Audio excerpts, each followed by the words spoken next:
MS ಸ್ವಾಮಿ ಅವರ ವರದಿಯ ಶಿಫಾರಸಿನಂತೆ ಜನಸಂಖ್ಯೆಗೆ ಹಾಗೂ ಗ್ರಾಮ ಪಂಚಾಯಿತಿಗಳ ಅವಶ್ಯಕತೆಗೆ ಅನುಗುಣವಾಗಿ ವಿವಿಧ ಹುದ್ದೆಗಳನ್ನು ಸೃಷ್ಟಿ ಮಾಡುವಂತೆ ಹಾಗೂ ವಿವಿಧ ಬೇಡಿಕೆ ಈಡೇರಿಕೆ ಮಾಡುವಂತೆ ಒತ್ತಾಯಿಸಿ ರಾಜ್ಯ ಗ್ರಾಮ ಪಂಚಾಯಿತಿ ನೌಕರರ ಸಂಘದ ವತಿಯಿಂದ ಜಿಲ್ಲಾ ಡಿಸಿ ಕಚೇರಿ ಎದುರು ಪ್ರತಿಭಟನೆ ನಡೆಯಿತು. ಗ್ರಾಮ ಪಂಚಾಯಿತಿ ನೌಕರರು ಕನಿಷ್ಠ ವೇತನವಿಲ್ಲದೆ ಸಂಕಷ್ಟದಲ್ಲಿ ಜೀವನವನ್ನು ನಡೆಸ್ತಾ ಇದ್ದಾರೆ. ಅಲ್ಲದೆ ತಿಂಗಳಿಗೆ ಸರಿಯಾಗಿ ಸಂಬಳ ಇಲ್ಲದೆ ಬದುಕು ದುಸ್ತರವಾಗಿದೆ. ಇಎಫ್ಎಂಎಸ್ ಮೂಲಕ ವೇತನ ಕೊಡಿಸಲು ಆದೇಶ ಹೊರಡಿಸಿರುವುದು ಸಂತಸವಾಗಿದೆ. ಆದರೆ ಸರ್ಕಾರದ ಆದೇಶ ಇನ್ನೂ 17,000 ನೌಕರರು ಇಎಫ್ಎಂಎಸ್ಗೆ ಸೇರ್ಪಡೆಯಾಗದೆ ಉಳಿದಿದ್ದಾರೆ. ಅವರನ್ನ ಸೇರಿಸಬೇಕು.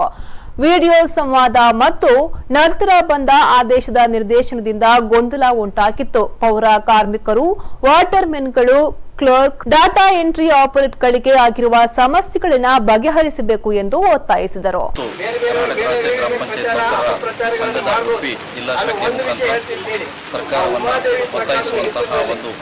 ಹೋರಾಟವನ್ನು ಗ್ರಾಮ ಪಂಚಾಯತ್ ನೌಕರರು ಮಾಡ್ತಾ ಇದ್ದಾರೆ.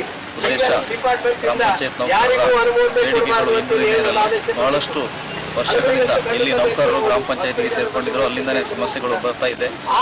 ಕೂಡ ಕೆಲವು ಮೂಲಭೂತ ಸೌಕರ್ಯಗಳನ್ನು ಸೌಲಭ್ಯಗಳನ್ನು ಸರ್ಕಾರ ಬಹಳ ಮೀನಮೇಷವನ್ನು ಎಣಿಸ್ತಾ ಇದೆ.